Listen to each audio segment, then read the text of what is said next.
Game 1 of the CCBL West Division Finals goes in favor of the Harbor Hawks. 9-6 victory. They get it done over Bourne. It's a big one, and it was a full team contribution to be able to get this one in the win column. Yeah, it absolutely was. Went down early, but as the Harbor Hawks do, they stayed in it.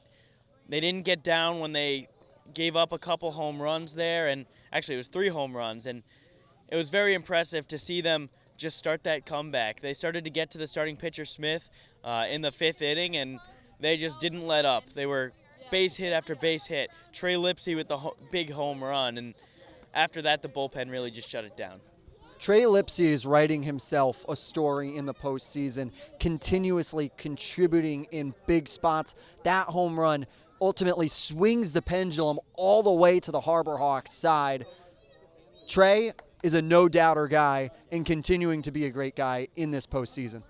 Yeah, absolutely. I mean, talk about a good time to get your first home run of the season, first career Cape League home run, and doing it to the opposite field. And he has been so good.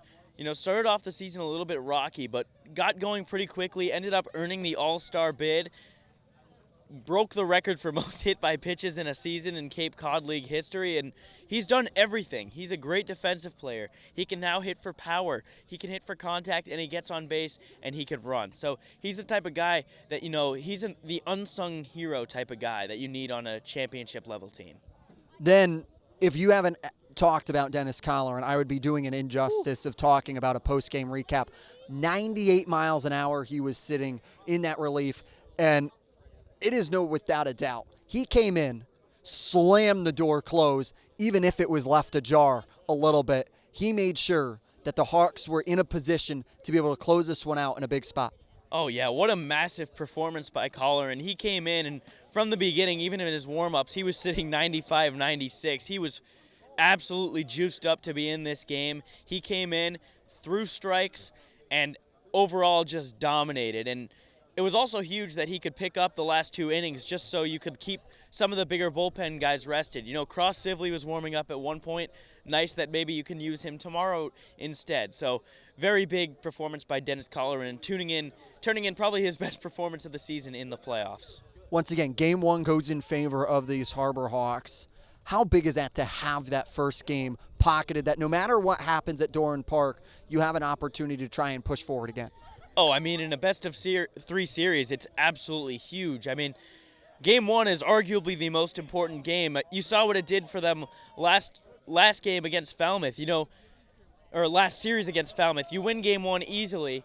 Game 2, you're playing from behind, but you're kind of in the mindset of, hey, if we win, we win. If we lose, we lose. Let's just go out there.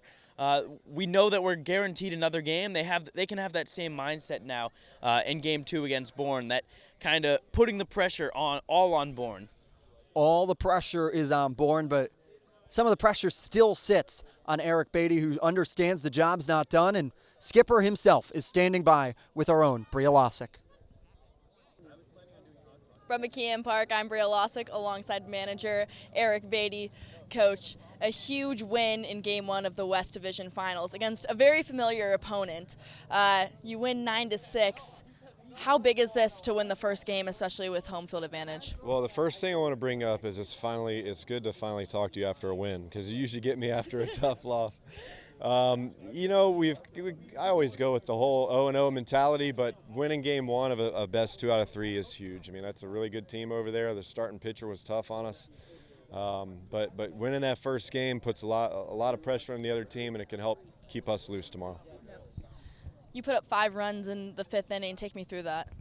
Yeah, I mean, like I said, their lefty was really beating us with his fastball. The first 4 innings pretty good, and we finally took advantage of some walks and hit some balls hard, and I think we finally just got to him that second time through the lineup.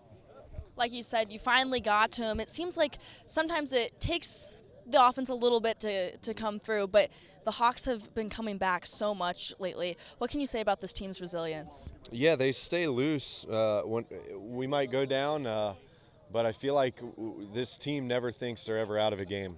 We can go down 3, 4, 5, and the feeling in the dugout is still that we have a chance to win. And with our bullpen arms being as good as they are too, and being able to hold teams, I feel like the back half of games is lopsided in our favor. So huge credit to the resiliency of these guys in here. They want to win. One of those bullpen arms, Dennis Colleran, comes in big, touching 98 for most of his inning of work. What can you say about him? Yeah, it's nice to have that available late in games. He came in with runners on first and second there in the 8th and basically shut it down right there. So it's good to have him available late in games. He's a dominating arm. Like I alluded to before, Bourne, a very familiar opponent, especially in the West Division Finals. Last time we were here playing Bourne, you were a little upset afterwards because the Hawks had just gotten eliminated. What's it like playing them again? Is it deja vu, or is it just a different feeling because it's a different team? Yeah, no, I mean, there's definitely a sense of wanting to beat them a little bit more. But they're a good team. We know that every time we play them, it seems like it's a battle. So no, it feels great. The guys wanted to win tonight, and they did what it took to do that. Well, we'll see you back tomorrow at Bourne Park. Thank you so much, Coach. You're welcome.